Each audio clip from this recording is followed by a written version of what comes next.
Hi, I'm Father Lou Scurti, and I welcome you to Friends of the Word. Today is the 24th Sunday of Ordinary Time. We thank you for joining us, and pass this on to your family and friends, and let's keep the Word alive and well. God bless you. I'd like to hear from you. Contact me at Father Lou Scurti, it's F-R, Father Lou Scurti at hotmail.com. God bless you.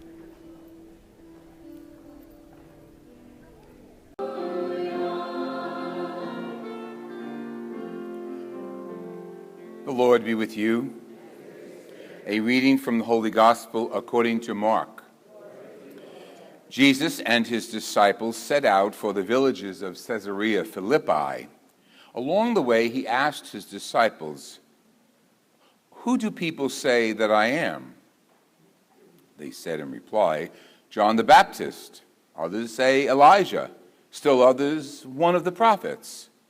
And he asked them, "But who do you say I am?" Peter replied, "You are the Christ." Then he warned them not to tell anyone about him. He began to teach them that the Son of Man must suffer greatly and be rejected by the elders, the chief priests, and the scribes, and be killed and rise after 3 days. He spoke this openly. Then Peter took him aside and began to rebuke him.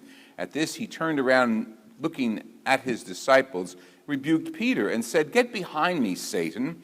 You are not thinking as God does, but as human beings do." He summoned the crowd after the disciples, and he said to them, "Whoever wishes to come after me must deny himself, take up his cross, and follow me. For whoever wishes to save his life will lose it, but whoever loses his life for my sake and that of the gospel will save it." The Gospel of the Lord Jesus Christ.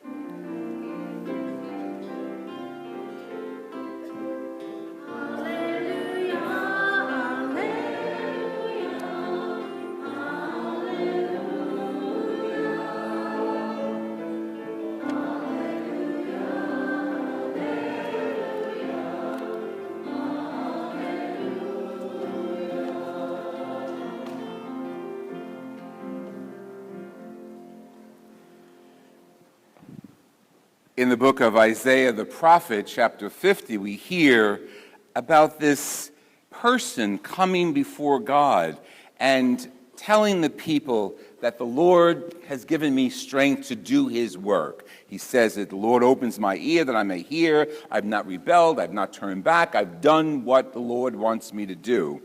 And he goes on, convincing himself and those who are reading this, the Lord is my help, and others will not stand up for me, but the Lord is my help, and he'll prove to me. Well, there's more to that than that. Well, through the centuries, this person has been identified in various ways. It's not Isaiah the man, the prophet. He could be speaking metaphorically about all the people of Israel who are going through the Babylonian captivity at this time, who are suffering. And who seem to be losing faith. And he's telling them, stand up before God, because you're going to do right in God's eyes, and God will do right in your eyes, and he'll give you the strength to go through it. Eventually, this person either was the people of God, what we call the Anoim, the suffering people of God, or a prophet, or a particular leader, but we've been calling him a suffering servant, because he's doing God's will, and he ain't getting credits for that. He's suffering, doing God's will. That's going to be the theme woven into our scriptures today. Suffering, yet doing God's will. So, in the Old Testament, you have to realize, suffering was often looked upon as a curse from God. If you were ill, you had leprosy, you somehow disabled. People in the Old Testament, even in the time of Jesus, he changes it, were looked upon as, oh, you've been cursed by God. You did something wrong. That's why you're blind and crippled or maimed. We had a scene when the apostles asked Jesus, why is this guy blind? Is it his sin or his parents' sin? Jesus says, no. That's not what illness is all about. It has nothing to do with a sin. It has nothing to do with something you've done wrong or he's done wrong. So illness is illness. And Jesus comes on the scene and just twists that around and finds a value in living our lives and sometimes suffering through our lives. He finds value and teaches us value in the cross, of all things. So But you got to realize the cross. So you and I know what the cross is. You say cross, everybody knows it's a crucifix. If the body is on it, it's a cross, two pieces of wood, if there's no image of Jesus on it. But in the time of Jesus, now you got to realize when this is being written, this is Mark. Mark's gospel was written around 60 AD, and Jesus does mention the cross, but there's a concept that when he mentioned the cross, it was the letter, okay, that looks like a cross. It's called a tau. Franciscans have adopted that as their image, and they have the tau often written around, hanging around their necks or in their imagery.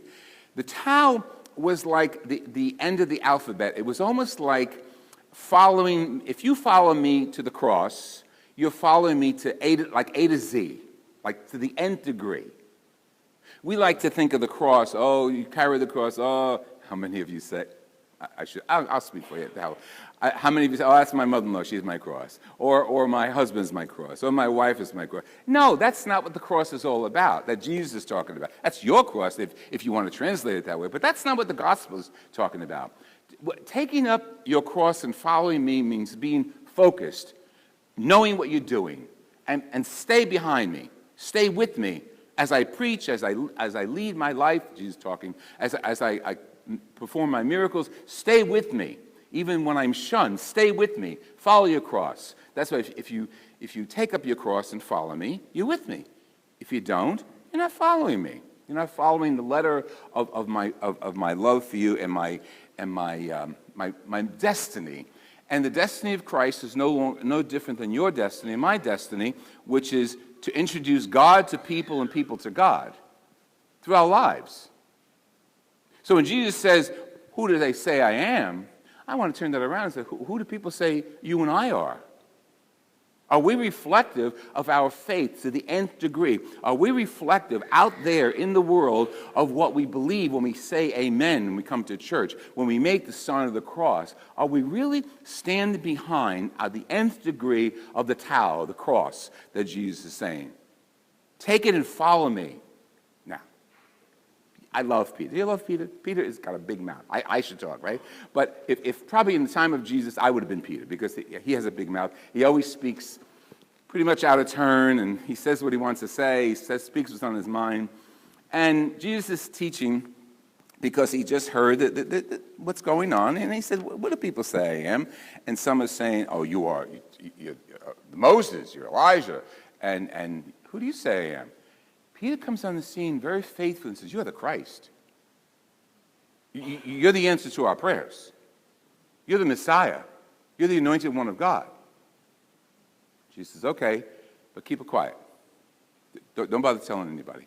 And then Jesus continues and say, well, the Son of Man himself, he is the ultimate person who's following God and God's will, must undergo rejection, be persecuted, killed, but he will rise on the last day.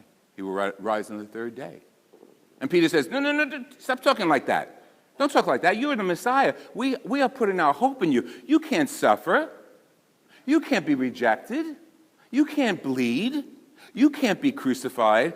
And what does Jesus say? You're judging according to people's standard, not my standard, not God's standard. God sent him, Jesus Christ, in the flesh to bring us to God and God to us. And that's our role. And when you stand to defy that, you're becoming a Satan. That's what he calls Peter. You're a Satan. What's a Satan? Yeah, I know we think it's the horn, the devil. The word Satan comes from the word block. You're blocking me. Stand behind me. Disciples followed the master. Jesus was a peripatetic, a teaching, walking person. His followers, the disciples, followed him. This is normal. You're teaching, you're walking, and they're listening to you. But Peter stands out in front, says, no, you're not going to suffer because you're holy, you're special. And Jesus says, you're blocking my way. Get behind me, block. Get behind me, Satan. And in our own lives, Satan appears alive, doesn't he? We've given the name Satan, and the Gospels even call Satan the devil, the tempter. And we're often tempted to do our will and not God's will. See, we as baptized Christians are here to bring one another to God and God to one another. And you know the attributes. You know the mandate, how to do it. Food, hungry, thirsty, all that. That's how we do it. And if we pull back on that, we care only for our own little world, then we're blocking ourselves from the destiny of living a full Christian life. We're taking on Satan. Satan was the one who tempted Jesus at the temptation after his experience in the desert. So what was he doing? He was trying to block Jesus from going down the hill after his retreat, from doing God's work. So he thought of blocks: power, money, prestige. Get away from me, Satan. Get away from me, block. And I think that's what we have to say to Satan when metaphorically he appears to us and blocks us from doing God's will. Get away from me. I'd rather follow the Christ who seemed to have been rejected and killed, but who rose on the third day. He's our direction. So you see, Jesus changes the vision of suffering for what we believe in. He doesn't say it's a punishment from God because you suffer. He says we have to suffer in life because not everybody's on the same page with us. That's why we have immigrants flooding through Europe. And that's why we have all the conflict that is a result of that. How do we take care of these people? They are our brothers and sisters. Oh, if we say brother and sister, if one of you had a brother and sister on one of those dinghies coming into Europe, say, oh, well, hold on, I'm going to go rescue him and bring him home, bring her home. Well, they are our brothers and sisters, but they're distant from us. So we have our own organizations, you might say, within the church and with society, Catholic Charities, Caritas. We have so many international Christian groups and non-Christian groups who are reaching out to our brothers and sisters who are suffering for their faith. Don't forget, why are they being persecuted? Most of them because they're Christian, because they wear and are signs of the cross. And therefore, Satan is blocking them, attempting to block them. They could have all converted. What does it take? I don't know. I've never been converted to another religion. But what would it take? Oh, forget Jesus. I'll go with you, whatever your ideology is. No. So many in Africa and Middle East and so many other parts of the world are enduring and fighting through Satan, the block, because they have a vision of the cross. The cross that is a cross of salvation, the cross that is a cross of hope, the cross that means following Jesus to the nth degree in our lives. And there are so many things that block us. Illness blocks us. We get upset. We get focused on our illness. We get focused on the illness of our friends or family members or death or accidents. They can be blocks that block us from seeing Christ in our lives and us bringing Christ to those who are ill and us bringing Christ to our own illness, bringing Christ and healing love of Christ to one another who are suffering, whether for food or clothing or housing. We have a choice. You can have Satan or you have the cross. And the cross means that we live to everlasting life and the quality of this life. And the cross implies death. Yes, many, I don't have to give you newscasts how many Christians have been put to death because they were Christians, because they followed the Christ. Well, there's a death that we have to go through. Yeah, I know at the end of our lives, but there's a death right here and now that we have to go through if we are following Christ to the nth degree. Death to prejudice, death to greed, death to hate, death to vengeance. We're people. We have a choice, the cross or Satan. And if we embrace the cross, we need to go through the deaths of our own lives. Who do people say you are? Ooh. Who do people say you and I are? When we're out there. He's a Christian. Look at the way he's acting. He's a Christian. Look at the way he's talking. Or he's a Christian. Look at the way he's speaking. Look at how she's talking. Look at what she's doing. She's a Christian. Choice is ours. Now, we're in the middle of preparing for our presidential elections as a country. And look at what they do, all the candidates. I'm not taking sides at any of them. But look at what the candidates do. They don't say, I'm putting myself out there, look who I am, or who do people say I am. They try to create their own image of who they are. And sometimes they're lying. God forbid I should say they're lying, right? But sometimes, and you know that, you read the papers, but they're trying to create an image. So people say, who are you? Who is that person? Who is that man, that woman running for the role of the most important country in the world, we think? Well, look at Jesus Christ. Their goals were different. Jesus is not saying, okay, vote for me, I'm number one, I'm going to feed the hungry and clothe the naked and take care of everything. Jesus doesn't say that. Jesus said it's up to you to take care of one another. And I'm the inspiration, he's saying of himself. He's our goal, he's our energizer.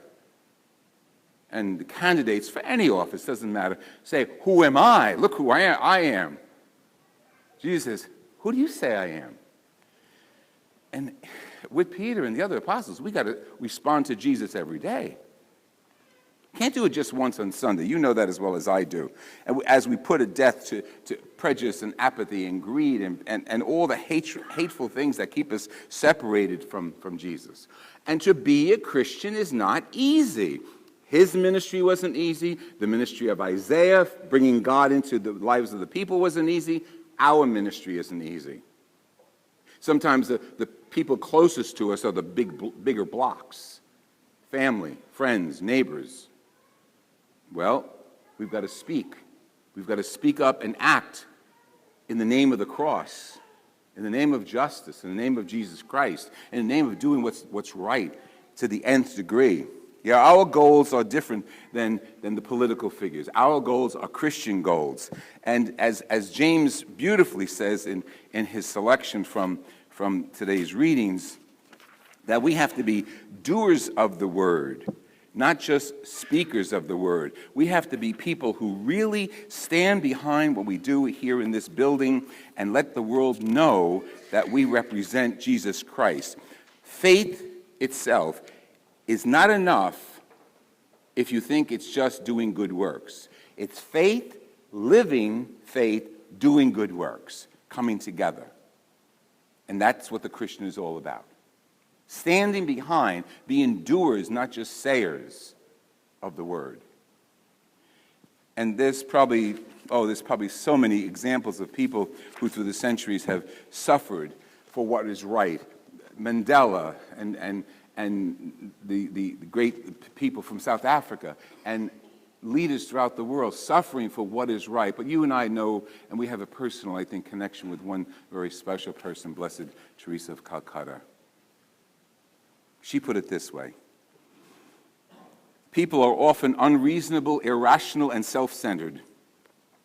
Forgive them anyway. If you are kind, people may accuse you of being selfish or having ulterior motives. Be kind anyway. If you are successful, you will win some unfaithful friends and some genuine enemies. Succeed anyway. If you are honest and sincere, people will deceive you. Be honest and sincere anyway. What you spend years creating, others could destroy overnight. Create anyway. If you find serenity and happiness, some will be jealous. Be happy anyway. The good you do today will often be forgotten. Do good anyway. Give the best you have, and it will never be enough. Give your best anyway. In the final analysis, it is between you and God. It was never between you and them anyway.